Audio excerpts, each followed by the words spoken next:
사람의 마음은 아주 섬세하고 귀중한 것입니다. 누가 이것을 주장하느냐, 무엇이 이것을 끌고 가느냐가 중요합니다. 그래서 무엇이 사람의 마음을 끌고 가느냐에 따라서 그의 삶이 달라지고 인생이 달라집니다. 사람의 마음은 매일 치열한 전쟁이 일어나는 것입니다.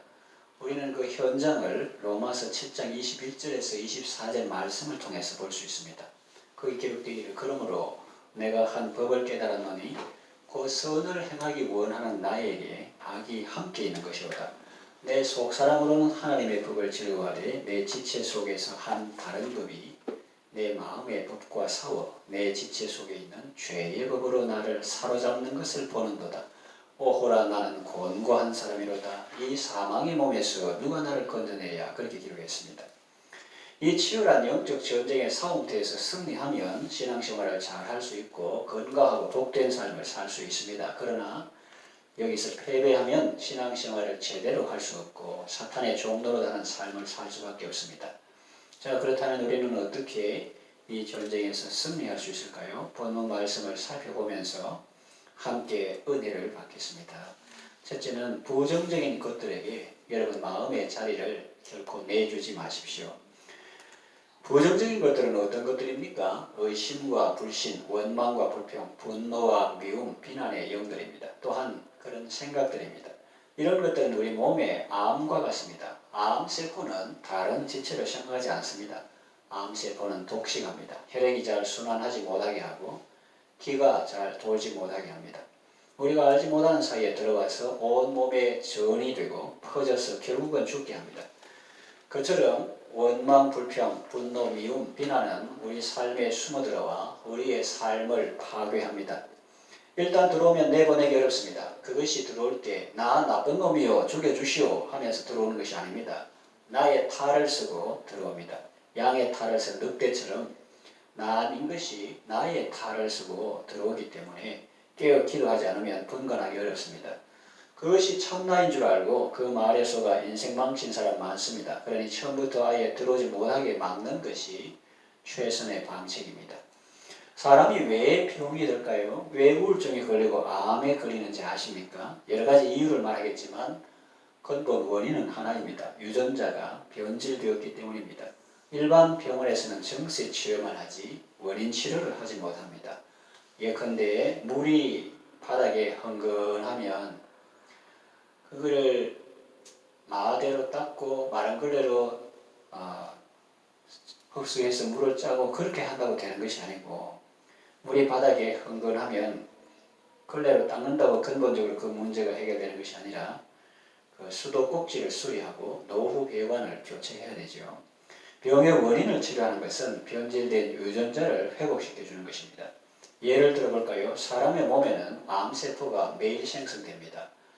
병이 약한 사람뿐만 아니라 건강한 사람의 몸에도 목사에게도 심지어는 의사에게도 매일 암세포가 생성됩니다. 그런데 어떤 사람은 병에 걸리고 어떤 사람은 건강합니다. 왜일까요?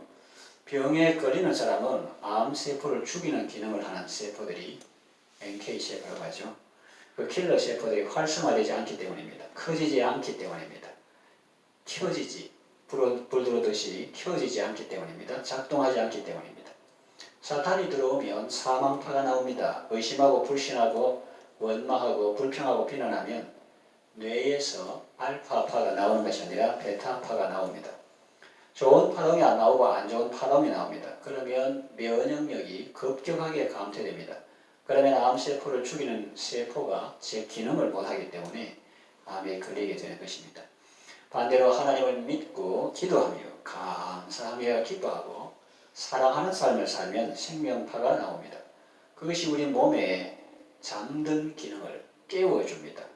셀라토닌, 멜라토닌, 엔돌핀, 도파민 등이 나와서 면역력이 급격하게 증가됩니다. 그러니 여러분 절대로 사탄이 여러분의 마음에 틈타지 못하게 하십시오. 도적이 온 것은 도적질하고 죽이고 멸망시키려는 것뿐이요 라고 말씀하신 그대로 그것들은 우리 마음에 들어와서 그 부정적인 생각과 말로 우리의 마음과 몸을 장악하고 지배하여 결국 죽이고 멸망시킵니다.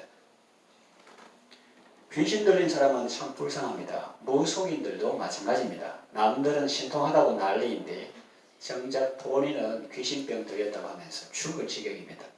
그 사람이 말하는 것이 아니라 그 사람 속에 있는 귀신이 말합니다. 음성이 변합니다. 산속에 큰 굿땅이 있습니다. 거기에 몇 백만 원, 몇 천만 원씩 갖다 바치면서 굿하는 사람들이 있습니다. 이거는 꼭 무식한 그런 사람뿐만 아니라 공부 많이 하는 사람, 세상 지위가 있는 사람도 예수 안 믿는 사람 예외가 없습니다. 국회의원 당선되게 해달라, 병이 낫게 해달라, 합격하게 해달라, 승진하게 해달라, 다 마귀의 속임수입니다. 지식인들도 심지어는 교회 다닌다고 하는 사람들도 그들의 속임수에 놀아나는 사람들이 있습니다. 설령 더러운 귀신이 나갔다 한들 그 원인을 치료하지 않는 이상 그보다 더 악한 귀신 7을 데리고 들어와 그 사람의 나중 형편이 처음보다 더 악화되고 마는 것입니다. 이걸 하나님의 말씀인 성경 아니고 누가 우리에게 알려주겠습니까? 우리는 귀신 들려 제 인생 살지 못하는 불쌍한 사람들의 구원을 위하여 기도해야 하겠습니다. 둘째로 그리스도의 평강이 마음을 주장하게 하십시오. 앞서 말한 부정적인 생각들에게 결코 마음 자리를 내주지 말고 그리스도의 평강이 여러분의 마음을 주장하게 하십시오. 그러면 모든 것이 살아납니다. 건강해집니다. 잠언의 지혜 곧 하나님의 말씀은 그것을 얻는 자에게 생명이 되며 온 육체에 건강이 된다고 말씀하지 않습니까? 예수님이 우리에게 평강을 주십니다. 평안을 너희에게 주노니 곧 나의 평안을 너희에게 주노라 말씀하셨죠. 그리고 부활하신 예수님은 그 못장난 손 보이시면서 너희에게 평강이 있을지어다 했고 영어로는 peace be with you 라고 할 수 있고 히브리어로는 shalom 이렇게 할 수 있습니다. 죄와 죽음, 지옥 권세 모두 이기신 예수님이 못자국난 손을 보이시며 우리에게 축복하십니다. 사랑으로 명령하십니다. 내가 너의 죄에 대한 대가를 다 지불했으니 너는 이제부터 아버지와 평화를 누리라. 사도 바울도 교회 성도들에게 인사할 때 이렇게 말합니다. 은혜와 평강이 너희에게 있을지어다. 이 은혜와 평강은 하나님께서 성도들에게 주시는 놀라운 선물입니다. 특권입니다. 그러나 사람마다 이 평강을 누리는 정도가 같지는 않습니다. 어떤 사람에게는 평강이 좁쌀만하고 어떤 사람에게는 평강이 반석과 같습니다. 어떤 사람의 마음에는 하나님의 평강이 강같이 흐르고 어떤 사람에게는 실개천처럼 흐르고 어떤 사람에게는 아예 그것조차 말라 있습니다. 왜 이런 일이 있을까요? 어떤 일이 생기면 왜 어떤 사람은 불안하고 무서워서 안절부절 못하는데 어떤 사람은 태산처럼 굳게 서서 요동치 않고 그대로 있을까요? 그리스도의 평강이 우리 마음을 주장하게 하려면 어떻게 해야 할까요? 그저 그렇게 하리라 결심하고 노력하면 될까요? 오늘부터 그리스도의 평강이 내 마음을 주장하게 해야지 그렇게 한다고 되겠습니까? 아니면 선택의 순간에 내 마음을 주장해 달라고 그리스도의 평강이 내 마음을 주장해 주세요. 그렇게 요청만 하면 될까요? 아닙니다. 결코 그렇지 않습니다. 그러면 어떻게 해야 합니까? 세 번째, 기도하십시오. 하나님께서 말씀을 통해서 우리에게 그 비결을 알려주셨습니다. 빌립보서 4장 6절에서 7절 아무것도 염려하지 말고 오직 모든 일에 기도와 간구로 너희 구할 것을 감사함으로 하나님께 아뢰라. 그래야만 모든 지각에 뛰어난 하나님의 평강이 그리스도 예수 안에서 너희 마음과 생각을 지키시리라. 이것이 바로 하나님께서 우리에게 알려주신 비결입니다. 기도해야 합니다. 기도 외에 다른 방법이 없습니다. 아무리 신앙 연조가 오래되고 아무리 훌륭한 직분자를 할지라도 기도하지 않으면 하나님의 평강을 누릴 수 없습니다. 하나님의 평강이 없으면 자신의 마음과 생각을 지킬 수가 없고 또 자신의 마음과 생각을 지키지 못하면 도적이 들어오고 원수가 들어오고 사탄 마귀가 들어와서 내 마음을 점령하고 완전히 쑥대밭을 만들어 놓고 마는 것입니다. 그러면 그 사람은 불안하고 두렵고 답답하고 그래서 조급한 마음으로 옆에 있는 사람을 매우 힘들게 합니다. 또 자기들도 인간적인 수단 방법을 쓰다가 일이 더 꼬이게 되고 그래서 결국은 망하게 되는 것입니다. 도적이 온 것은 도적질하고 죽이고 멸망시키는 것뿐입니다. 그러나 예수님은 양으로 생명을 얻게 하고 더 풍성히 얻게 하십니다. 우리가 기도할 때 하나님의 평강이 그래서 예수 안에서 우리의 마음과 생각을 지켜주십니다. 복음서가 가사에 이런 내용이 있죠. 거친 파도 날 향해 와도 주와 함께 날아오르니. 이 바다 표면이나 육지인 사람 볼 때는 비바람 불고 거친 파일 때 참 불안하고 두렵겠죠. 그러나 새는 그 풍랑을 인해서 더 높이 날아오르고, 영적으로 말하면 주님이 있는 데까지 그 환란을 통해서 환란의 바람을 타고 올라가서 문제에 휘둘리는 것이 아니라 그 믿음으로 하나님 은혜의 보좌 옆에서 문제를 내려다보면서 믿음으로 승리하는 것입니다. 폭풍 가운데 나의 영혼 잠잠하게 주를 바라네 그랬습니다. 이사야 26장 3절에 보면 주께서 심지가 견고한 자를 평강하고 평강하도록 지키시리니 이는 그가 주를 신뢰함이니이다 했습니다. 기도할 때 하나님께서 말씀을 주십니다. 은혜를 주십니다. 깨달음을 주십니다.